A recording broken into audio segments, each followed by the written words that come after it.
Hello, hello, j'espère que vous allez bien. Je vous fais ce live un petit peu, complètement d'ailleurs, à l'improviste. Donc je ne sais pas si vous allez être nombreux, nombreuses. Je vais simplement me connecter à la fois sur Facebook pour regarder un petit peu les connexions rapides avant de commencer. Et sur ce live, je vais parler de l'objection. J'ai peur que votre programme ou que ce que vous me proposez, ça ne soit pas adapté par rapport à ce dont j'ai besoin. Ou j'ai peur que votre programme ne soit pas adapté par rapport à ma problématique. Je vais juste mettre mes écouteurs parce que je pense que ça sera plus fluide. J'espère que vous m'entendez. Je vais juste me mettre là pour vérifier. J'espère que vous m'entendez. 1, 2, 1, 2. Je vais me mettre là pour vérifier. J'espère que vous m'entendez. 1, 2, 1, 2. Ok, ça a l'air de marcher. Hello Marie. Ok, donc cette croyance-là, pourquoi on en parle? Juste parce qu'elle est hyper importante dans le sens où si vous ne l'avez pas identifiée, si vous ne l'avez pas fait sauter, vous pouvez être garanti que vous pourrez passer 30, 40 minutes, 1 heure et demie avec votre prospect. Si celle-là, elle n'est pas déverrouillée, tout ce que vous allez pouvoir placer comme argument ou toutes les croyances, tout le coaching, toute l'éducation que vous allez essayer de mettre autour de votre discours ou dans votre questionnement ne fonctionnera pas.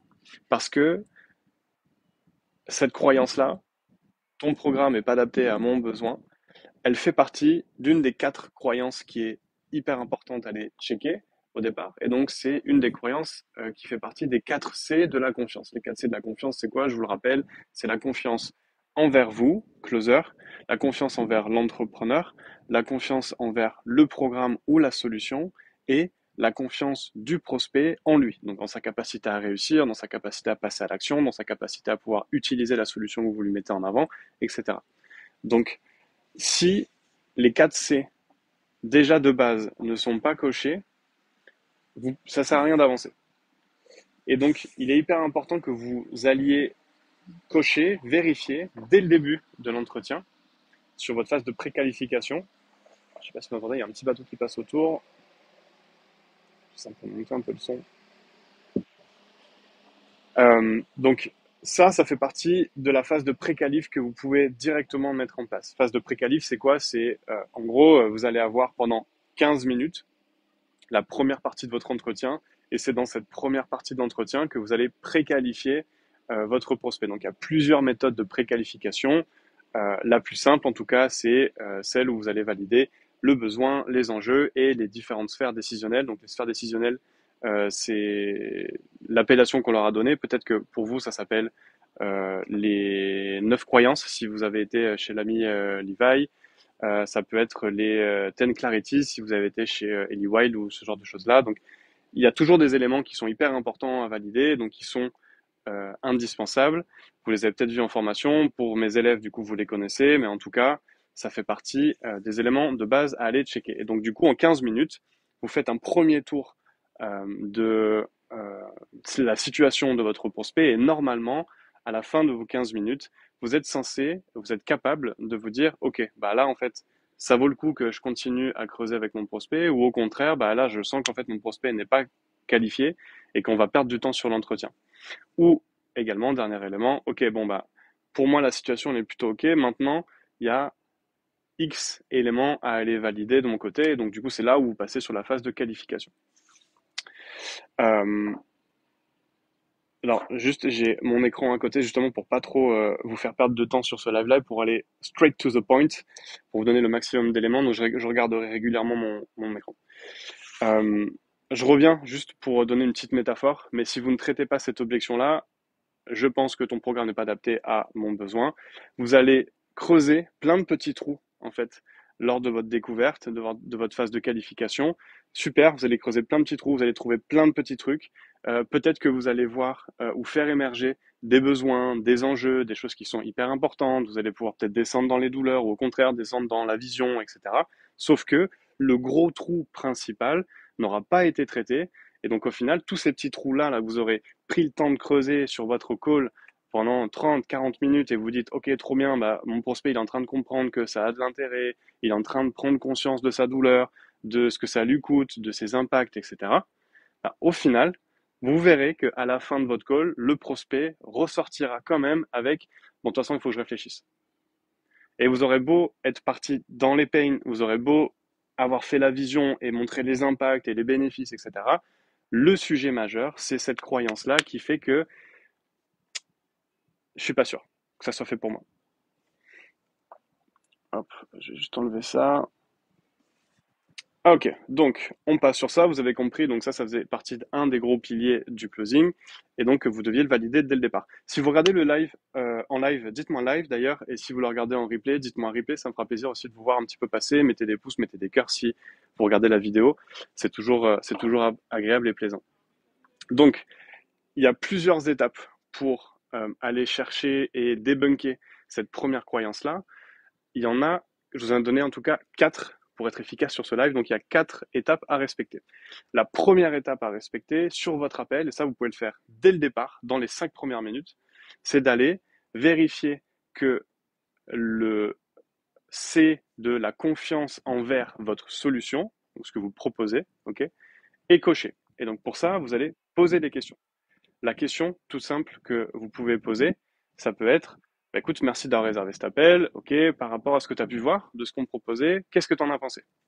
Qu'est-ce qui t'a amené sur cet appel? Ok, et par rapport au programme, par rapport à l'offre qu'on a pu mettre en avant, qu'est-ce que tu en penses? Quelle a été ton approche, etc. Simplement une première question de base pour aller faire émerger là ce C de la confiance envers votre programme. Donc, allez questionner dès le départ euh, en allant, entre guillemets, poser une question de manière anodine, candide, mais au final, vous allez faire émerger ce point-là. Donc là, il va se passer plusieurs choses. Il y a plusieurs choix. Le premier choix, ça va être la réponse type, ah ouais, j'ai vu votre programme, j'ai vu ce que vous proposiez, ça a l'air vraiment trop bien. Et justement, en fait, j'avais quelques questions. Bon, là, on peut se dire, on va les creuser. C'est pas le but de ce live, mais on va juste aller creuser que, ok, bon, il a vu que ce qu'on proposait, ça lui plaisait, ça lui convenait. Je vais juste aller m'assurer que, bah, en effet, c'est une solution qui pense pertinente par rapport à son besoin. Ensuite, vous allez avoir l'inverse. C'est oui, j'ai vu ce que vous proposiez et justement, bah, en fait, je me posais quelques questions. C'est pour ça que j'ai pris cet appel parce qu'en fait, je suis pas sûr que par rapport à ce que bah, moi je vis au quotidien ou par rapport à ce que moi je rencontre comme problématique, bah, ce que vous proposiez, ça soit adapté. Donc pour ça, bah, j'avais besoin de vous justement pour bah, poser quelques questions. Cool. J'ai validé et j'ai fait émerger le fait que mon prospect se pose des questions sur la pertinence de mon programme. Et donc ça, c'est trop bien. Parce que là, je vais déjà pouvoir m'attaquer en fait à un gros C de la confiance. Là, il y a quelque chose qui, moi, en fait, me déplaît, c'est que vous êtes, en tout cas, beaucoup de closers ont ce réflexe de se dire, bah, je vais garder mon leadership, donc je lui réponds pas. C'est moi qui contrôle l'entretien, donc c'est pas à lui de me dire, bah, tiens, tu as des questions, donc j'y réponds. Et je trouve ça bête et dommage, parce qu'en fait, là, votre prospect est en train de vous dire qu'il a une objection qui est dominante, parce que d'ailleurs, il vous le dit dès le départ. Donc, il y a une objection qui est dominante, et vous, ce que vous allez faire, en fait, c'est de la prendre, la mettre de côté, vous mettez un gros pilier, un gros bloc, là, genre à côté, et vous passez à autre chose. Sauf qu'en fait, bah, ce gros pilier, là, ce gros bloc, il vient, en fait, contaminer tous les autres piliers et tous les autres, euh, levier décisionnel important pour votre prospect. Donc, si vous ne le débunkez pas, en fait, tout le reste euh, ne va pas servir, en fait. Donc, ce que je vous invite à faire, c'est d'aller passer, donc, une fois que vous avez fait ça, vous passez à l'étape 2. Je le répète, première étape, c'est vérifier que la confiance envers votre solution est cochée, ou pas. Mais en tout cas, on va valider ce point-là. Donc, on questionne. Deuxième étape, je questionne l'origine de la croyance. Euh, je vais juste descendre pour pas me perdre encore une fois.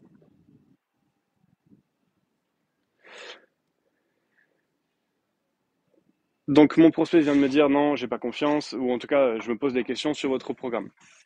Ok, trop bien. Est-ce que tu peux me dire justement qu'est-ce qui fait que tu te poses des questions par rapport à notre programme? Qu'est-ce qui fait que selon toi ça serait pas adapté? Bah écoute, je te remercie déjà d'avoir et un regardé le programme et de deux de t'être penché dessus suffisamment pour pouvoir me dire que bah tu as des doutes.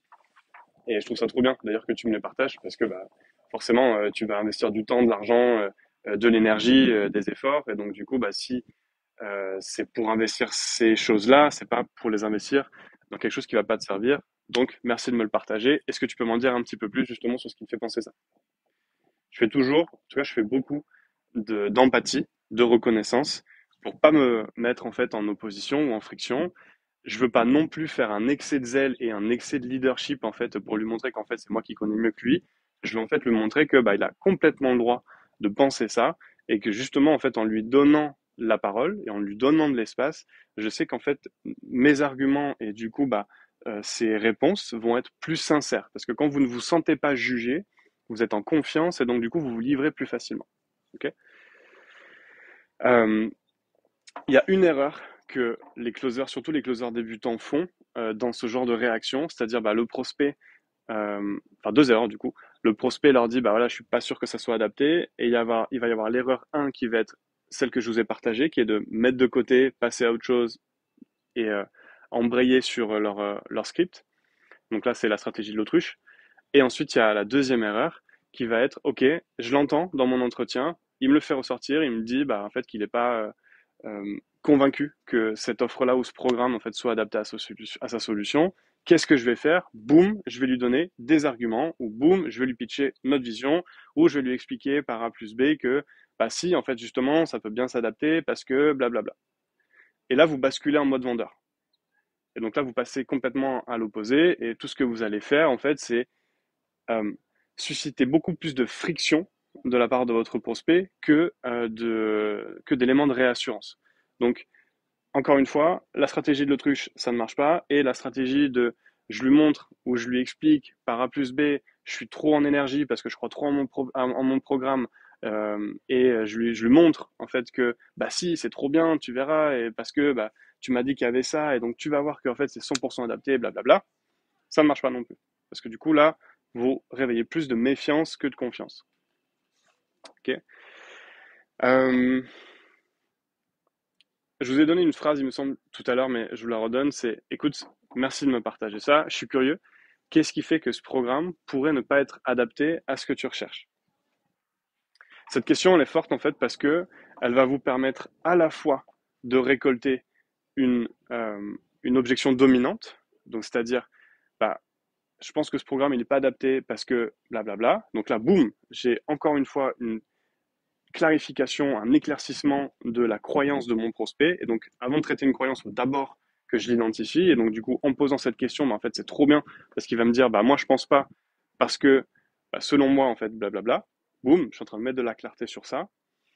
Euh, et également, la puissance de cette force-là, de cette question-là, pardon, c'est qu'elle va aussi vous permettre de récolter un besoin qui va être un levier d'achat ou un levier décisionnel qui constitue en fait euh, enfin, qui sera un pilier important dans la prise de décision de votre prospect. Autant une objection, bah, c'est un frein décisionnel, autant un levier d'achat et un levier décisionnel, c'est encore plus du coup un critère important. Je rajoute le fait que identifier et réussir à récolter un levier d'achat décisionnel, c'est pépite du coup pour votre pitch. Donc la force de la question, euh, merci de me partager ça. Je suis curieux. Qu'est-ce qui fait que ce programme pourrait ne pas être adapté à ce que tu recherches? Je vais récolter une objection et je vais récolter un bénéfice que recherche mon prospect et que je vais pouvoir en fait faire matcher par rapport à un des piliers de mon offre. Un exemple. Les gens viennent souvent me voir pour me dire, bah, Jules, en fait, j'ai envie de me former au closing, mais moi, ce que j'ai besoin, c'est juste de savoir comment traiter les objections. Et donc, du coup, je suis pas sûr que ton programme d'accompagnement aujourd'hui, en fait, il soit adapté parce que j'ai peur qu'en fait, il y ait trop de trucs et qu'en plus, ça soit pas adapté à ma situation. Ok, qu'est-ce qui te fait penser ça? Bah, en fait, moi, j'ai juste besoin de savoir finalement traiter les objections. Parce qu'après, le reste, je sais faire. Ok, merci de me partager ça. Et là, en fait, j'ai la clarté et je sais en plus que mon prospect n'a pas la bonne perception, n'a pas la bonne vision de son problème.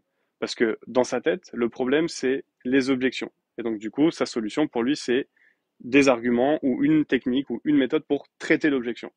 Sauf que, bah, comme vous êtes censé être expert de votre solution, bah, vous, en fait, de votre côté, vous savez que une objection, dans notre cas, une objection, en fait, ce n'est que la conséquence soit d'une mauvaise découverte, soit d'un pitch qui n'a pas été assez bon, soit un mauvais questionnement, une mauvaise découverte, etc. Donc, il y a plein d'éléments, en fait, qui mènent à l'objection. Et donc, en fait, mon job, c'est de lui faire comprendre que non, en fait, t'as pas besoin de techniques qui permettent de traiter une objection, t'as pas besoin que de ça, en fait. Tu as besoin aussi de tout ce qu'il y a avant.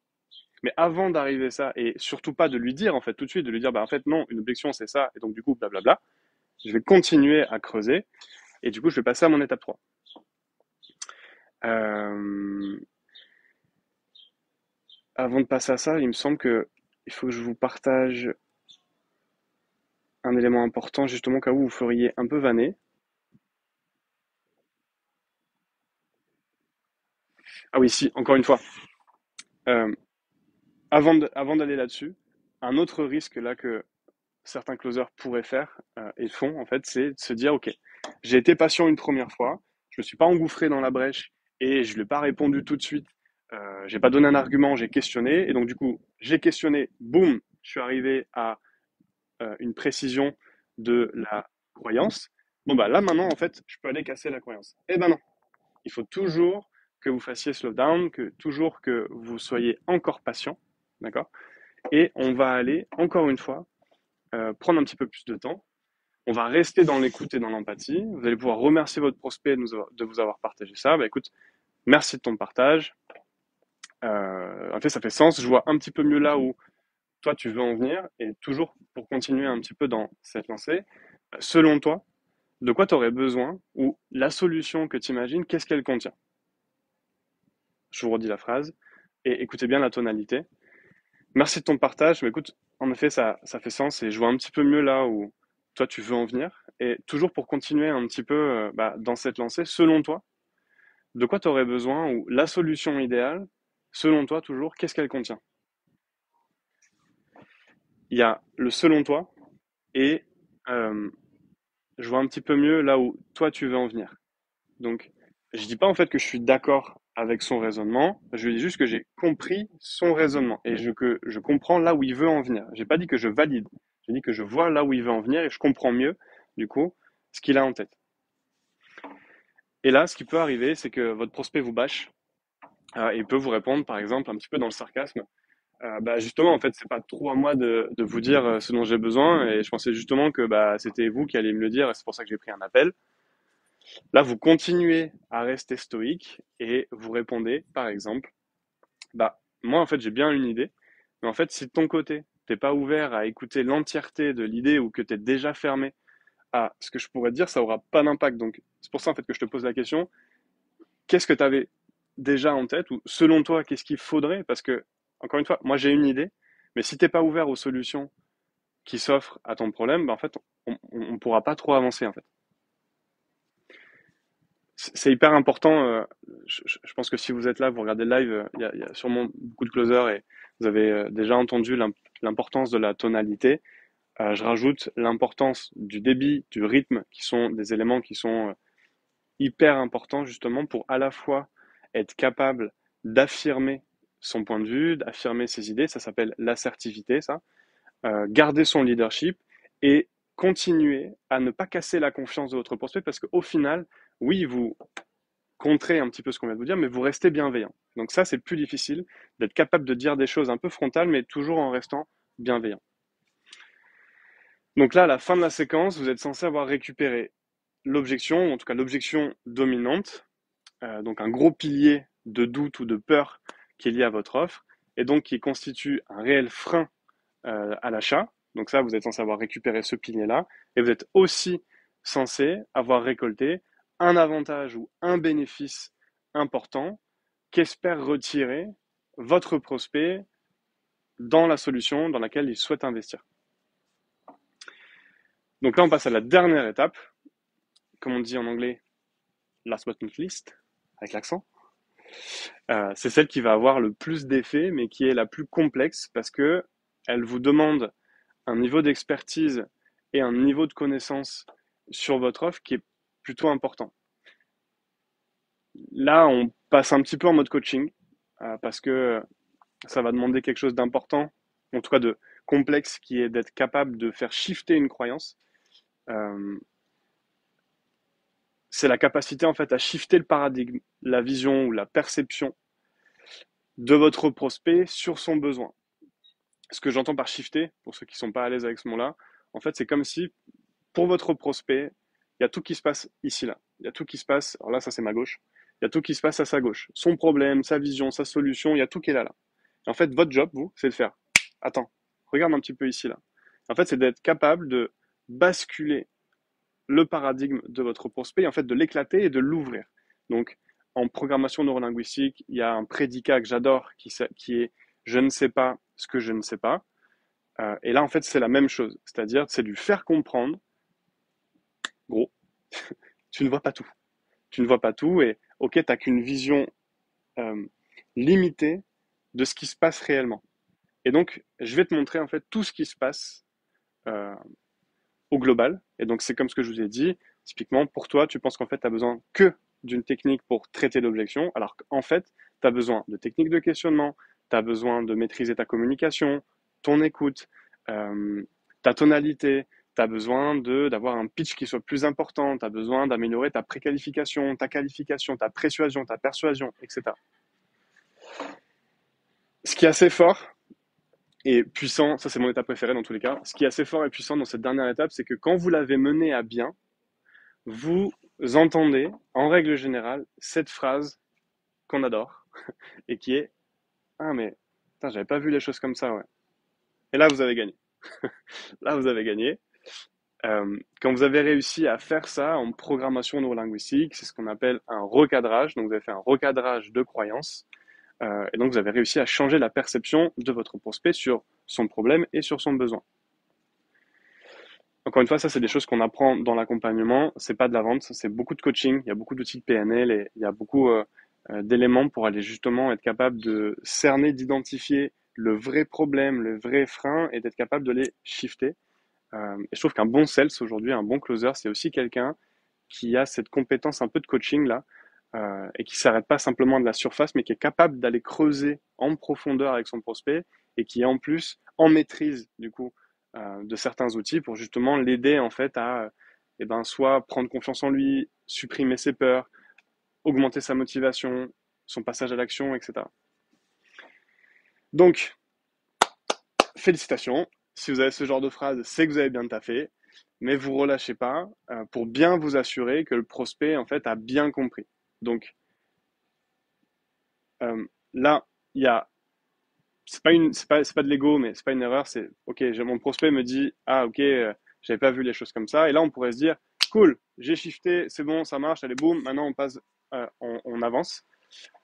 Si vous avez fait une formation en coaching ou en PNL, vous devez savoir que à la fin d'un changement de croyance, il y a toujours la partie où en fait on va vérifier que la croyance elle est bien installée, c'est-à-dire on va vérifier que la racine, ou en tout cas, on va dire l'écosystème qu'il y avait avant sur l'ancienne croyance, ne vient pas contaminer la nouvelle que vous venez d'installer, parce que le risque, c'est que si vous n'avez pas supprimé, ou en tout cas euh, mis de côté cet écosystème-là, si vous l'avez pas annihilé, stoppé, en fait, il va venir contaminer la nouvelle croyance, et ce qui fait que, bah, en fait, ça va marcher sur votre appel, mais quand la personne va raccrocher, pour réfléchir ou pour autre, en fait, bah, l'ancien système va venir contaminer du coup ce que vous avez fait sur l'appel, et comme vous n'êtes pas là, bah, en fait, le système précédent est beaucoup plus fort que ce que vous avez fait en un appel, et donc va venir en fait réveiller de nouvelles peurs.